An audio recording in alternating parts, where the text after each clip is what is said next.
ગુજરાત સરકાર દ્વારા જારી કરાયેલા એક જાહેરનામામાં કહેવામાં આવ્યું છે કે જો કોઈ વેપારી કે દુકાનદાર તમાકુયુક્ત ગુટખા કે પાન મસાલાનું વેચાણ કરતા કે સંગ્રહ કરતા પકડાશે તો તેની સામે કડક કાર્યવાહી કરવામાં આવશે। ગુજરાતમાં ભૂપેન્દ્ર પટેલની સરકાર લોકોના આરોગ્ય પ્રત્યે ગંભીર જણાય છે। રાજ્યની ભાજપ સરકાર ગુટખા અને પાન મસાલાના વેચાણ સામે કડક વલણ અપનાવી રહી છે। સામાન્ય લોકો અને ભાવિ પેઢીઓનું સ્વાસ્થ્ય જાળવવા માટે સરકારે રાજ્યમાં ગુટખા અને તમાકુયુક્ત પાન મસાલા પરના પ્રતિબંધને વધુ એક વર્ષ માટે લંબાવ્યો છે।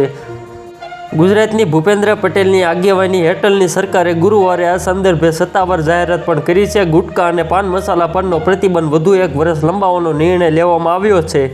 રાજ્યમાં હાલમાં તમાકુ અને નિકોટીન ધરાવતા ગુટખા અને પાન મસાલાના વેચાણ, સંગ્રહ અને વિતરણ પર પ્રતિબંધ છે। આ પદાર્થો કેન્સરનું કારણ બની શકે છે।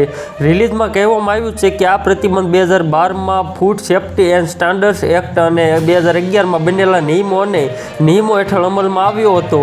તો મિત્રો, હાલ માટે એટલું જ। ફરી મળીએ ન્યૂ અપડેટ અને નવા સમાચાર સાથે। તે પહેલાં ખાસ કરીને વિડીયોને એક લાઇક અને RTV ગુજરાતી ન્યૂઝ યુટ્યુબ ચેનલને ખાસ કરીને સબસ્ક્રાઈબ કરવાનું ભૂલતા નહીં મિત્રો।